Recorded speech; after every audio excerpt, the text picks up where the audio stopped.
دوسری بار مجھے موٹر وے پر گرفتار کیا رات 12 بجے، میری گاڑی کو ایسے گھیرا جیسے دنیا کا سب سے بڑا ڈاکو میں ہی ہوں، آگے پیچھے جناب پڑے، یہاں ایسی میں پکڑ۔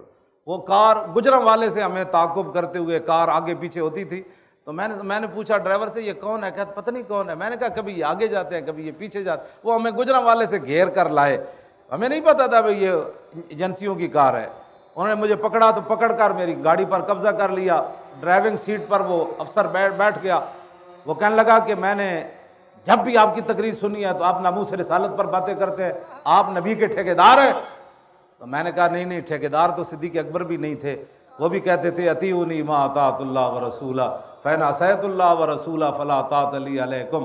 میں نے کہا انہوں نے بھی ٹھیکیداری تو نہیں کی، کہا کہ میرے پیچھے اس وقت تک چل رہا ہے جب میں اللہ رسول کے پیچھے چلوں، اور اگر اللہ رسول کے میں پیچھے نہ چلوں تو پھر صدیق کی اطاعت تم نے نہیں کرنی۔ میں نے کہا پاگل، ٹھیکیدار تو صدیق اکبر بھی نہیں ہے۔ تو انہوں نے کہا پھر تو کون ہے؟ میں نے کہا میں چوکیدار ہوں۔ پھر میں نے اس کو ایک بات کی، وہ CIA تھانہ بڑا مشہور ہے کوتوالی کا، وہاں چور ڈاکو جانے سے بھی گھبراتے ہیں، ہاں جی، وہاں لے جاتے ہیں، وہاں اندر جا کے اندر پھر اور اندر جا کے بند کرتے ہیں، 3 مراحل سے گزار کر پھر اندر جا کے بند کرتے ہیں۔ تو وہاں مجھے لے گئے، رستے میں پھر اس نے بات اور کوئی نہیں کی۔ میں نے کہا بات سن، یہ جو تو نے مجھے تانا دیا نا، یہ تانا اس وقت تھا اوباما، تو میں نے کہا یہ بات تو اوباما بھی مجھ سے نہیں کر سکتا جو تو کر رہا ہے، میری اپنی مرضی ہے، میں اپنے نبی سے کیسے پیار کروں؟ تو کون ہوتا ہے مجھے یہ باتیں کرنے والا؟ تو میں نے کہا سن، تو تنخواہ لیتا ہے؟ کہتا ہاں لیتا ہوں۔ میں کہا تو افسر ہے؟ کہتا ہاں میں افسر ہوں۔ بعد میں نا وہ نشتر کالونی میں رہتا تھا تو اس کو فالج ہو گیا، تو وہ کہتا مولانا سے میں ملنا چاہتا ہوں۔ میں نے کہا آپ بات کسی اور سے جا کر ملو، مولانا سے کیا ملنا؟ کہنے لگا ان کی مجھے بد دعا لگ گئی۔ میں نے کہا واللہ میں نے بد دعا نہیں کی آپ کے لیے، اب بھی وہ فالج زیادہ بیچارہ پڑا ہوا ہے۔ وہ مولانا عبدالستار خان نیازی علیہ رحمہ فرماتے تھے کہ مجھے جن لوگوں نے برفوں میں لٹایا تھا نا سائیوال جیل میں، 2 بندے تھے، انہوں نے پہلے مجھے مارا ختم نبوت کے مسئلے میں، پھر 2 برفوں کے بلاک میں لٹایا۔ تو مولانا فرماتے تھے میں لندن گیا دورے پر، تو ایک آدمی میرے پاؤں میں پڑ گیا، کہنے لگا خدا کے لیے مجھے معاف کر دو، خدا کے لیے مجھے معاف کر دو۔ تو میں نے کہا اٹھو، آپ کو پتہ ہے نا وہ بڑے گرم آدمی تھے، میں نے کہا اٹھو بدتمیز، پاؤں میں گرتے، اٹھو بات کرو کیا کر۔ وہ کہنے لگا ہم 2 آدمی تھے، حکومت کے کہنے پر آپ پر ظلم کیا تھا، تو ایک تو بڑی گندی موت مرا اور مجھے حکومت نے پیسے دیے، میں باہر آ گیا، تو خدا کے لیے مجھے بڑی بیماریاں لگی ہوئی ہیں، معاف کر دو۔ تو نیازی صاحب فرمانے لگا، میں نے کہا بھاگو، میرا اللہ معاف کرے تو کرے، میں نہیں معاف کروں گا کبھی۔ تو جب ظالم ظلم کرتا ہے اس کو اس وقت سمجھ نہیں آتی، بعد میں جب فالج ہوتا ہے پھر سمجھ آتی ہے، پھر اس سمجھ کا فائدہ کوئی نہیں رہا، اس وقت تو پھر فائدہ کوئی نہیں۔ تو میں نے اس کو کہا کہ مجھے حضرت شاہ المالی ایک بندے نے تڑی لگائی تھی، میں تجھے قتل کر دوں گا۔ بات ہوئی، میں امامت مسجد میں بیٹھا ہوا تھا، وہ ایک لمبا مسئلہ ہے، اس نے میرے ساتھ بدتمیزی کرتے کرتے کہا کہ میں تجھے قتل کر دوں گا۔ میں امام تھا وہاں، اور حضرت مولانا غلام غوث صاحب لاہور جائیں تو ان کے دربار پر ضرور جاتے ہیں، اور پیر میر علی شاہ صاحب نے لکھا کہ اس بر صغیر میں سب سے زیادہ جس کو قرب ہے نا محبوب سبحانی کا، وہ حضرت شاہ المالی ہے۔ شیخ محقق داڑھی کے ساتھ وہاں کر جھاڑو دیتے تھے، پتہ نا۔ تو وہاں مجھے ایک بندے نے یہ دھمکی لگائی، تو ہفتے کے بعد اس کا بیٹا سرے بازار قتل ہو گیا۔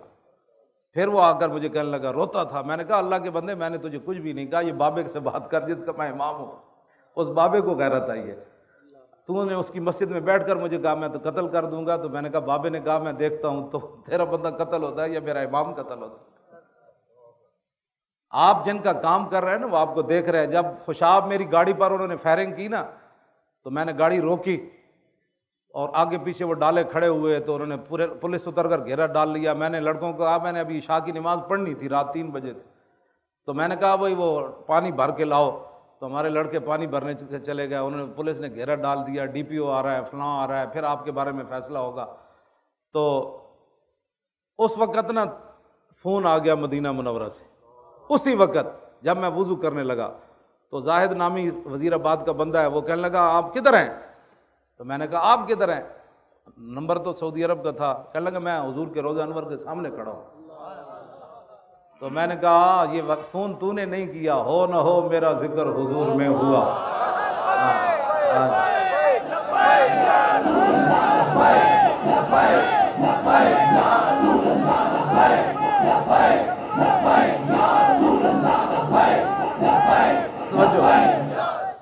میں ایسے نہیں کہتا جن مالکوں کا ہم کام کرتے ہیں وہ ہمیں تنہا نہیں چھوڑتے.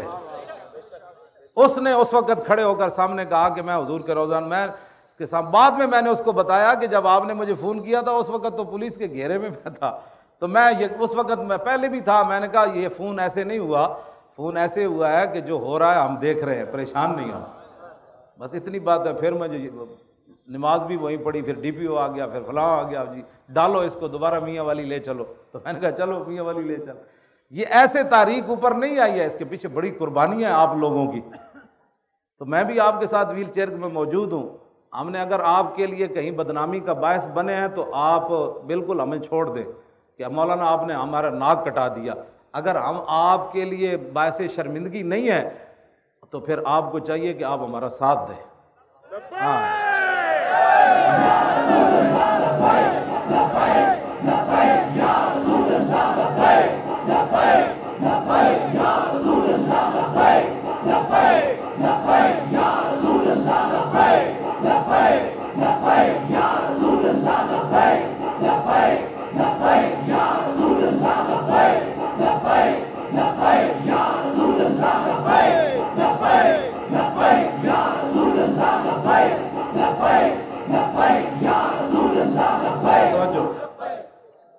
جب گاڑی رکی نا تو پولیس پتہ ہے نا آپ کو آوازیں دیتی ہے, کہنے لگا ہوشیار اپنا دروازہ کسی نے نہیں کھولنا. پورے گنے لے کر میں نے لڑکے کھولو دروازہ. کہتے آپ نے, ہم نے نہیں کہا دروازہ نہیں کھولا. میں نے کہا تو گولی مارنا, میں نماز پڑھی چلیا. وہ اپنے تو پورے تیار ہوئے تو میں کہا میں نماز, میں مذاق سننا شروع کر دیتا. میں گولی تو ادو ہی لگڑی جب موت آئی, تسی تھوڑی مارنی گولی میں. تو آپ کو پتہ وہ روب تو ڈالتے ہیں. جب انہوں نے دیکھا کہ یہ تو بالکل جو ہے وہ نماز پڑھنے کے لیے باہر آ کر بیٹھ گیا اور یہ تو لڑکوں کو کہہ رہا ہے پانی, لڑکوں نے پھر نہیں روکیا. انہوں نے ایک نال گھر سی دروازہ کھڑکایا, انہوں نے کہا یار پانی دو, مولانا صاحب نماز پڑھنے. وہ گواروں نکلے تو ہاتھ باندھ کے پولیس کے سامنے کھڑے ہو گئے, یہ کون ہے؟ انہوں نے کہا ہم مولوی کو گرفتار کرنے آئے. وہ بھی ہاتھ باندھ کے کھڑے ہو گئے. یہ نہیں کہتے بھائی کیوں گرفتار کرنے. ہماری قوم کی یہی حالت ہے بیچارے, وہ اپنے گھروں سے باہر نکل کر پولیس کی چارپائیاں ان کو دے رہے ہیں, ان کو وہ شربت پلا رہے ہیں, ہمیں پوچھتے بھی نہیں تھے بھائی آپ نے بھی شربت پینا ہے. تو آپ حضرات جن کے کام کر رہے ہیں وہ آپ کو دیکھ رہے ہیں. بس میری اتنی باتیں, یہ آپ سے ایک محبت کی ملاقات ہے. نہ میں تقریر آپ کو کرنے کا اہل ہوں, آپ ہی بڑے لوگ ہیں. آپ نہیں ملک چلانے, آپ نہیں مسجدیں چلانے.